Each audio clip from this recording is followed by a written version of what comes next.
Yeah, exactly. Oh, Hi, Mary. me too.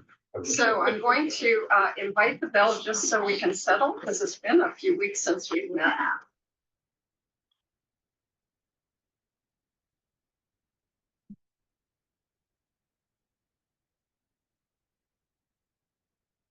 So allow yourself to take 3 breaths.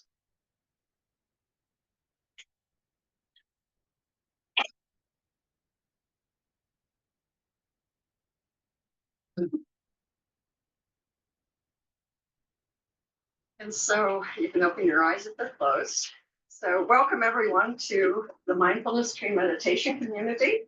After a bit of a pause, I hope you're able to use the YouTube meditations along the way. And if you didn't, that's okay. You don't have to confess. That's fine. Before we begin with our opening meditation, I want to just say how nice it is to be back. And 2 weeks is a short amount of time to be gone, but it was a great trip. I did a lot of interviews. I mentioned to some of the folks who were here early, I invited myself to stay overnight at the Abbey with the nuns because I wanted to be there for the 5 o'clock morning ritual, which was really the one I'm centering on. And they don't have guest rooms at this Abbey. So I stayed in a regular room that the nuns would stay in. So I had 3 beds and a shrine, which was very nice. But I had to share the communal bathroom, which only had squatty potties. So that was always, for Westerners, that's a little bit of a challenge. So, but had a wonderful time. Got a lot of recordings done, a lot of interviews. I worked with an interpreter, which was really super. For one of the interviews, the others folks spoke enough English that I was able to do things. So, and Mark can attest that. Hi, friend. Mark can attest that I kept in touch with him every day, sometimes twice a day. I wore an analog watch on my right hand, so I knew what time it was here in Charleston. So, which was very helpful because Nepal is off by 15 minutes. And it's very odd. Yeah, Afghanistan is like that too. You've got these different time zones that they're off 15 minutes from Bhutan. So it's an interesting thing. But that one picture that I sent to you with our announcement, I met Ani Jamba, who was the oldest nun at the Tekcholing nunnery that's in right there in Kathmandu. And she transmitted the Green Tara mantra, about 81 years old, left Tibet. She entered the nunnery when she was 11, and just marvelous experience meeting her and recording all of the music that happens during ritual. And to Western ears, very, very different, but it was really good. So we're going to begin with meditation, way of centering. So I'm going to invite the bell again.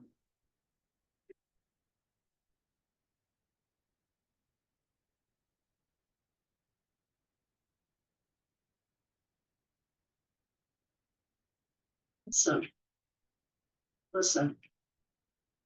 The sound of the bell calls me back to my true home.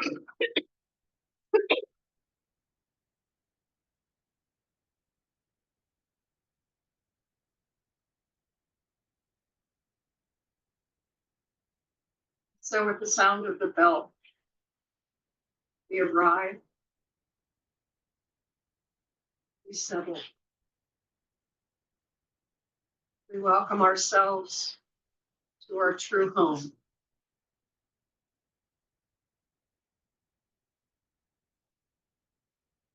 That sense of coming home. When we travel or we're away, coming home is a welcome rest.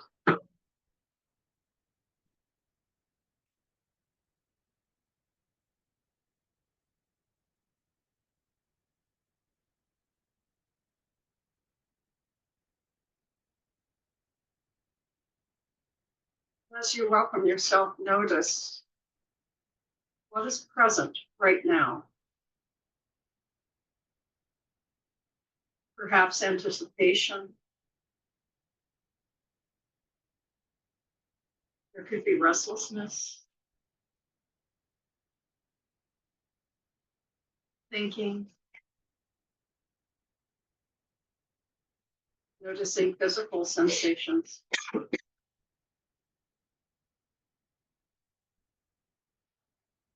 But just allow all of that settle.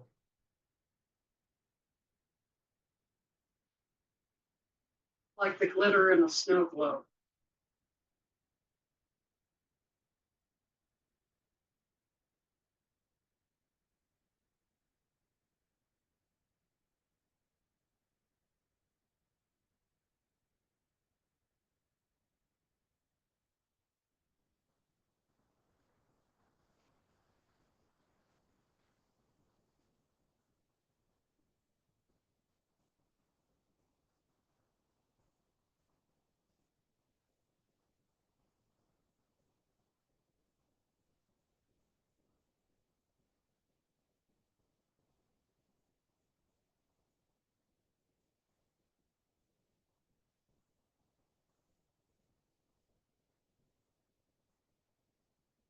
So I invite you to bring a sense of gratitude for this opportunity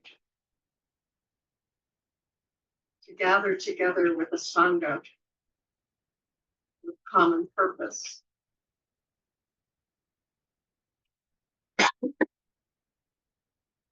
Just breathing in that sense of gratitude and breathing out support to one another and to all living beings.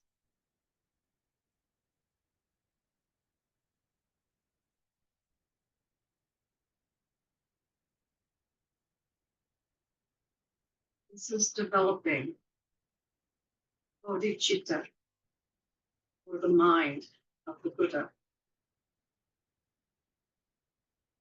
of wishing goodwill and peace, all living beings, as part of our practice.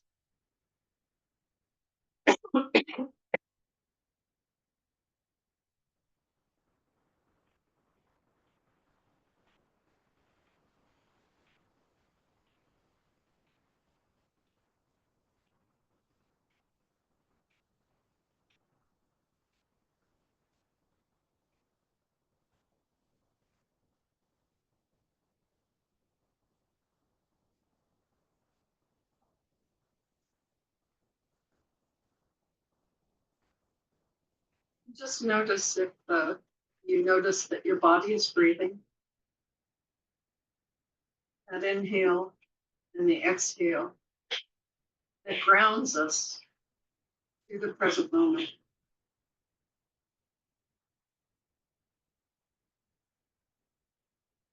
It also connects us to all sentient beings.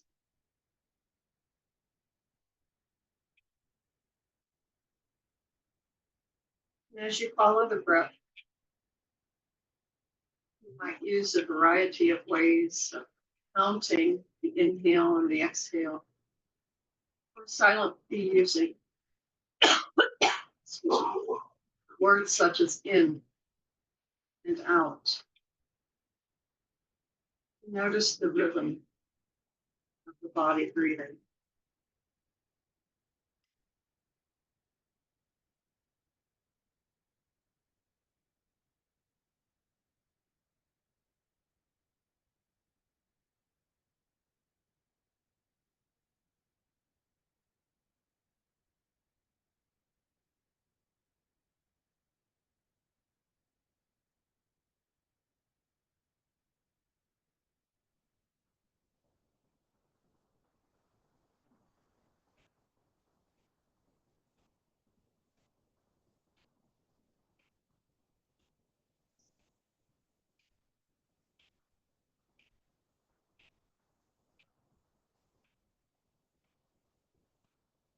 And if the mind begins to wander, just bring yourself back begin again.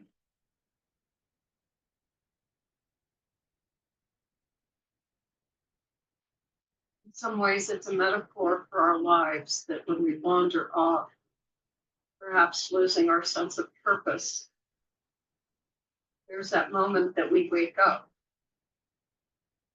and we can come back and start again.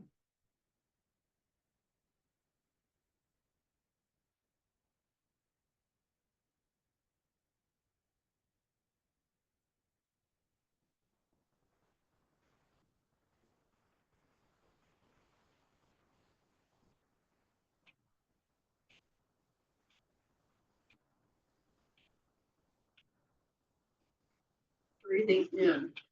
I know I'm breathing in. Breathing out. I know I am breathing out.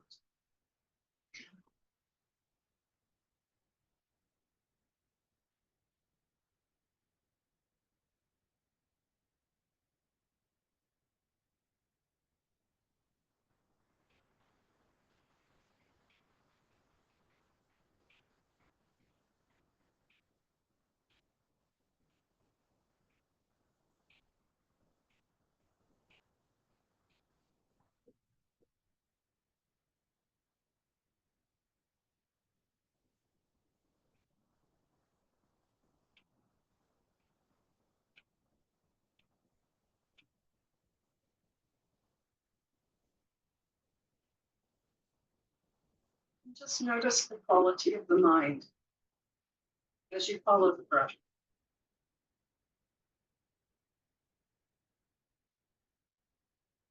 Is there a sense of judgment, not being able to keep with the breath, or a sense of calm, awakening? Ah, there's the breath.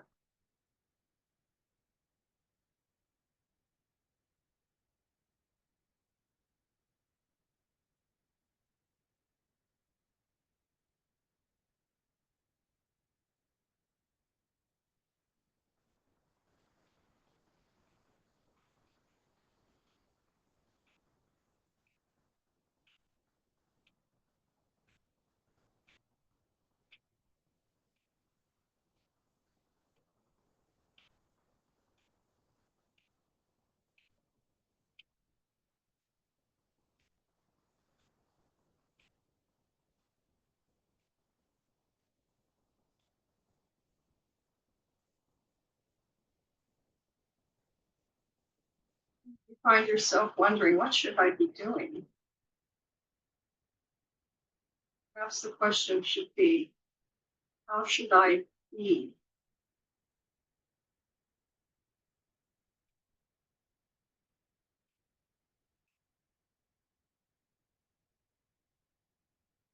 Simply being with the breath,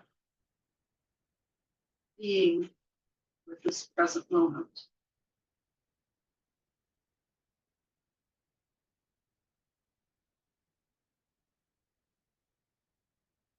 And if thoughts about the past or worries about the future arise, just recognize those as objects of the mind,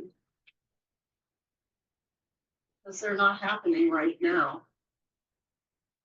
But what is happening right now?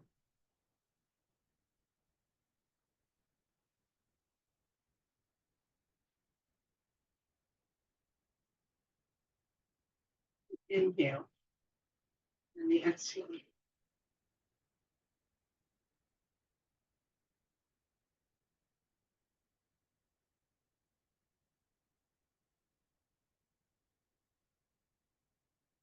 This is a practice that isn't just for self-betterment, but rather the benefit, the merit of what we do radiates out to all living beings. It is a gift that we give.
So in this place of meditating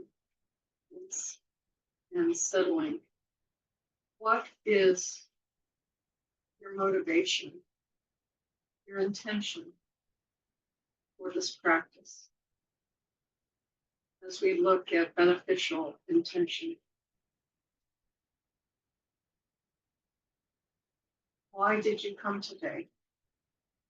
Why did you choose to be here rather than doing errands or talking to friends? What was your intention?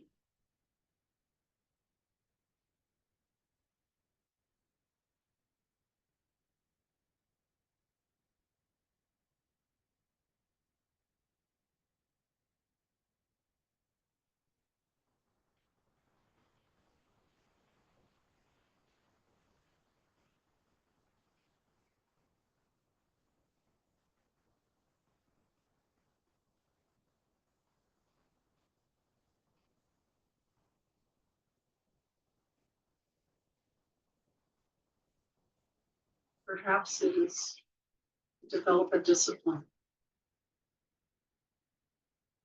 a way of renouncing other things that might keep your attention.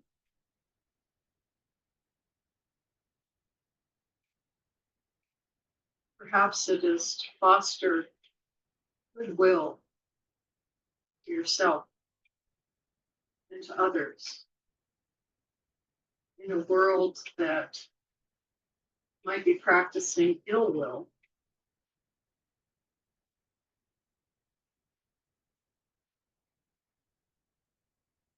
Perhaps it is to dedicate yourself to harmlessness,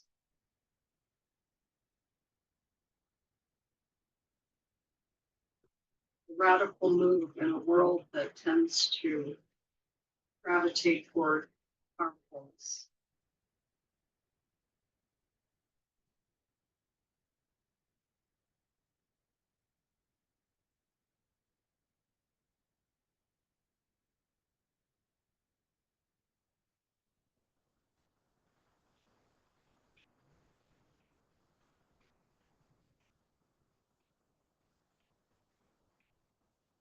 Just notice as I bring up the words of goodwill, harmlessness,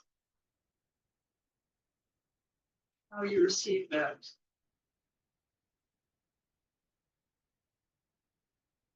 With softness and receptivity, or with pushing away and or holding tight.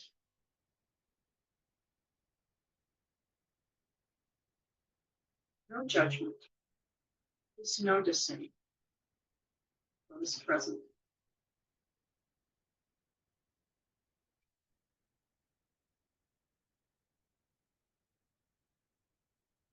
And then return to the breath.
So in closing today's time of meditation, I'm going to share with you a poem by Dennis Warren entitled Going Home.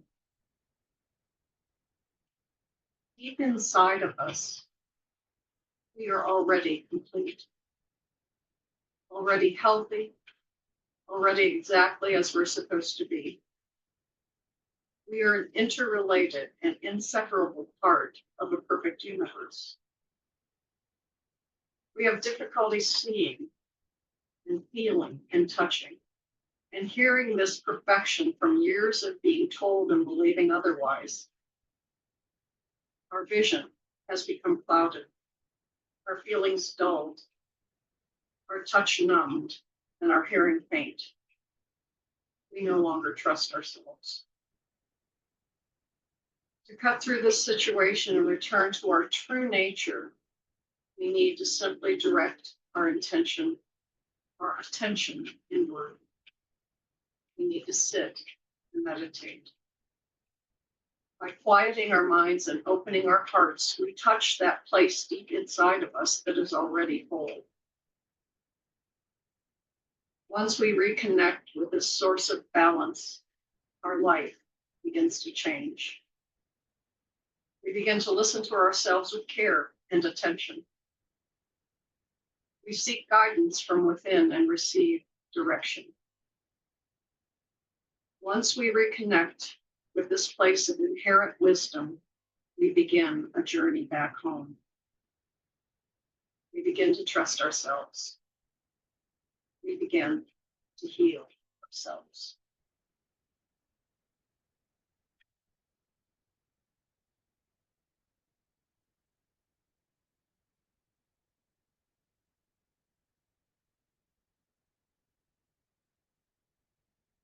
For your practice this morning, and for your presence, for each other.